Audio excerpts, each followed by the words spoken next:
अच्छा ठीक है, चलिए। ये मास m है, इधर जा रहा है, ठीक है। वेलोसिटी v से, कोई दिक्कत, कोई टेंशन नहीं। और ये भैया जी यहाँ पे पहुँच जाता है, कहाँ पे पहुँच जाता है, यहाँ पे पहुँच जाता है। क्लियर है क्या?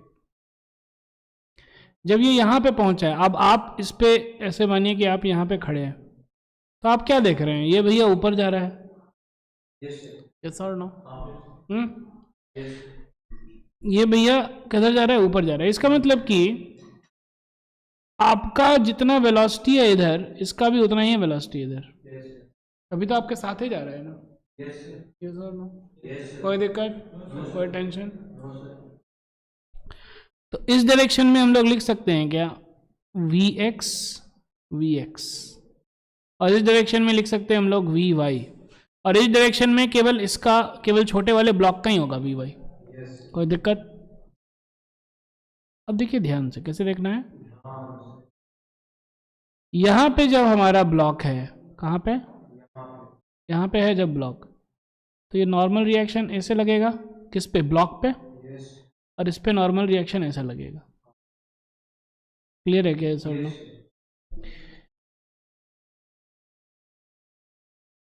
ये अगर थीटा है तो ये भी थीटा होगा, इस डायरेक्शन में हो जाएगा n cos थीटा, और इस डायरेक्शन में भी n cos थीटा ही होगा ना, ये थीटा इधर है। क्लियर है क्या?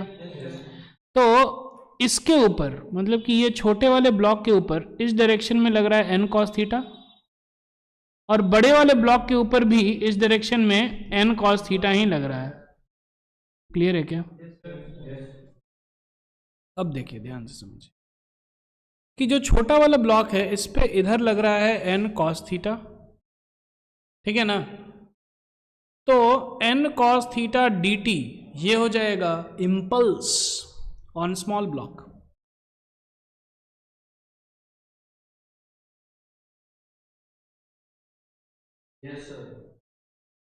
ठीक है,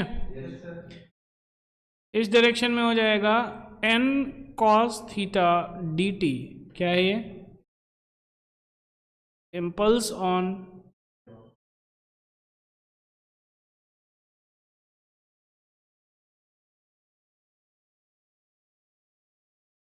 बिगर ब्लॉक। कोई दिक्कत, कोई टेंशन नहीं।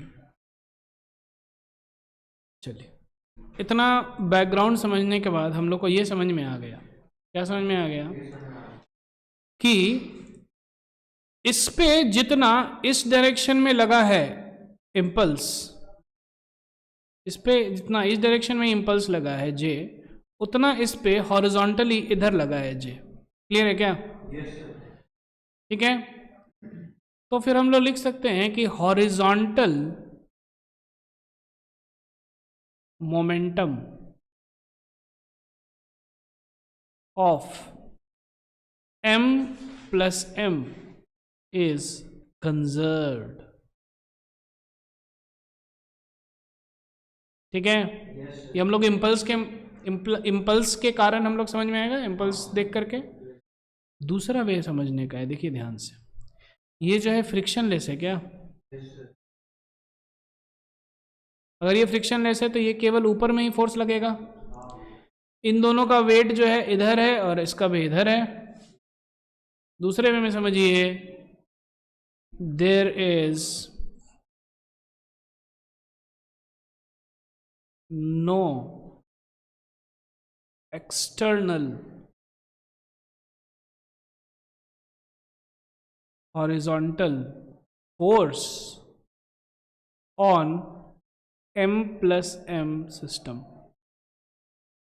अगर नहीं है तो फिर से वही हो जाएगा, horizontal momentum of m plus m conserve हो जाएगा। ठीक है ना, एक बार हम लोग j के मामले से समझ लिए, j से देख लिए, ठीक है ना, एक में लग रहा है अगर प्लस j तो दूसरे में माइनस j, तो जीरो हो गया।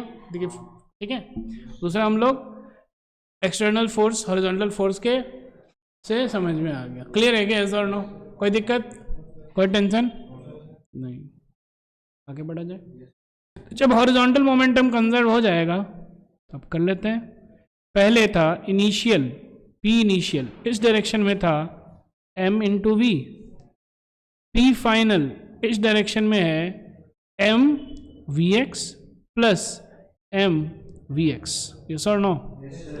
क्योंकि हम लोग माने थे ये जब भैया जी यहाँ पे आ गए हैं, इसका वेलोसिटी इधर एक्स वी एक्स है, इसका भी इधर वी एक्स है। हाँ, लेकिन इसका एक वी वाई भी है। क्लियर है क्या? तो हो गया। मोमेंटम कंजर्व कीजिए, M V is equal to M plus M V X. तो क्या हो जाएगा? V X is equal to M we divided by M plus M. कोई दिक्कत? कोई टेंशन नहीं? ठीक है। दूसरा, find the speed of the smaller mass when it breaks off the larger mass at a height h। एक minute,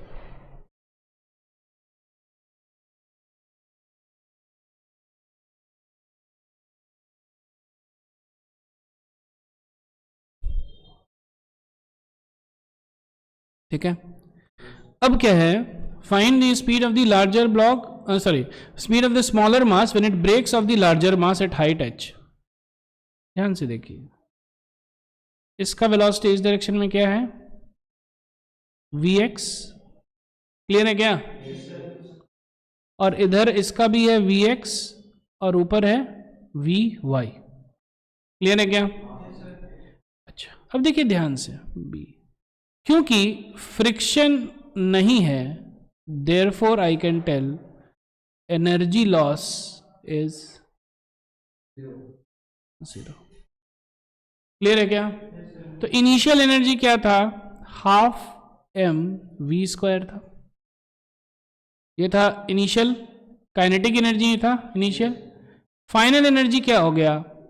half M, ठीक है।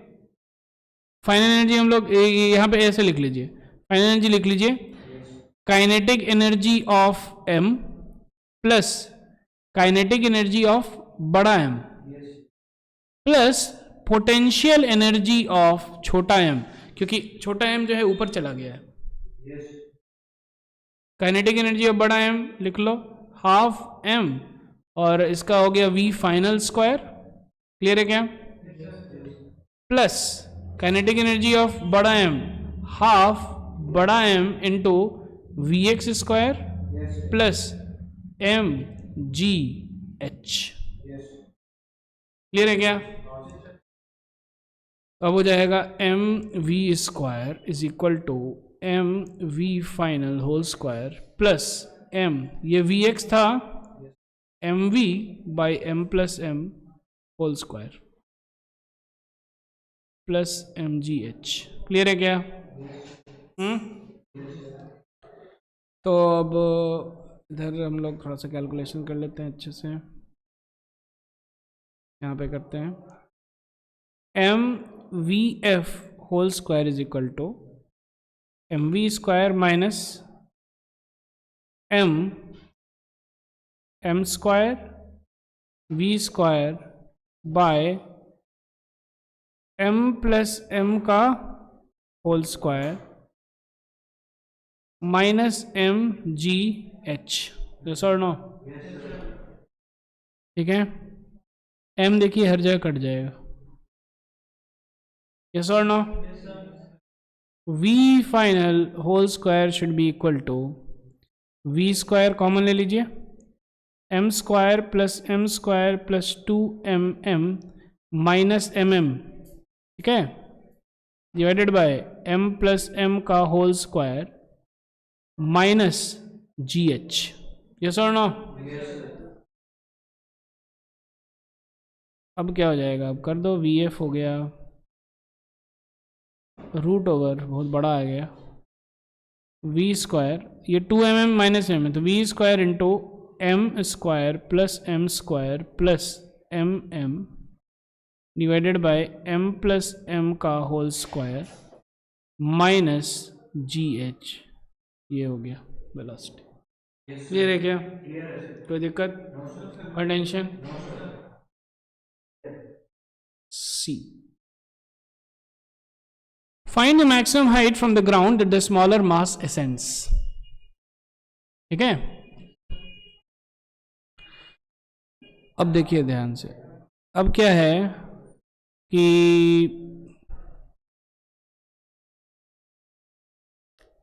है ना, हमको जो है अब निकालना है, क्या निकालना है, ये जो मास है इसका इस डायरेक्शन में वेलोसिटी y क्या है। क्लियर है क्या?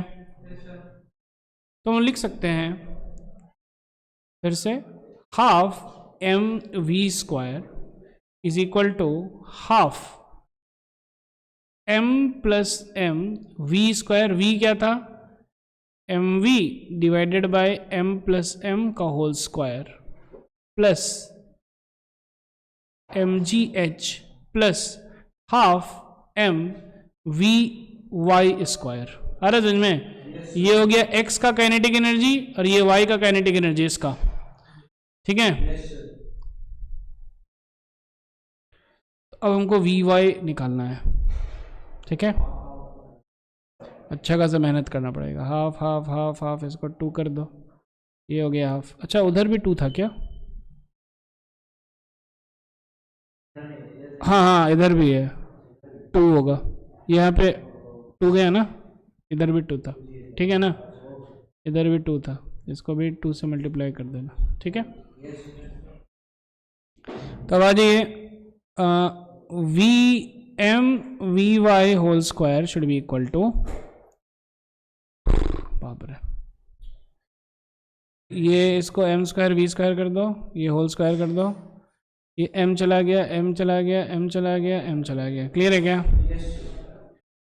वी वाई स्क्वायर हो जाएगा V square minus V square by M plus M का एम प्लस एम ही है, ये होल स्क्वायर कट गया ना इधर से, माइनस 2 जी एच। यस और नो?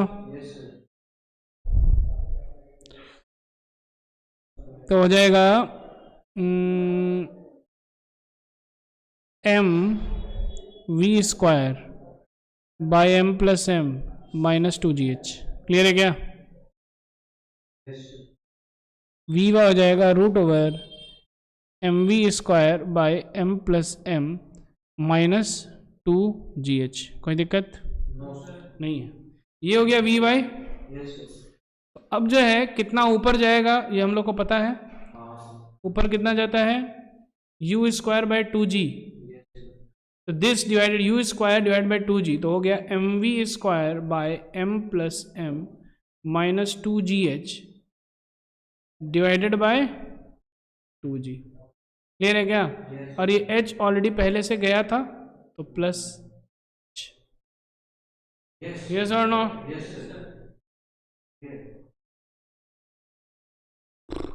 क्लियर है, कोई दिक्कत नहीं है, कोई टेंशन नहीं है।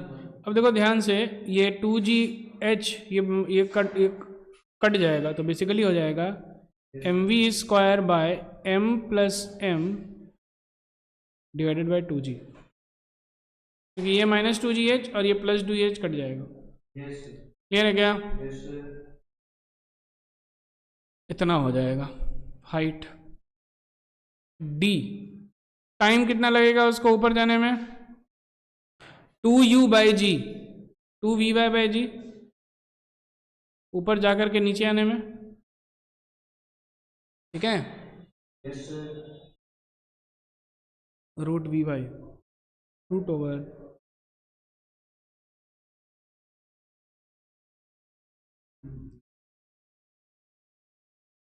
Bye g. क्लियर है क्या? और इसको आप इसका x वेलोसिटी से मल्टीप्लाई कर दीजिए, इतना ये आगे चल जाएगा। ठीक है, तो into M V by M plus M, ये हो जाएगा।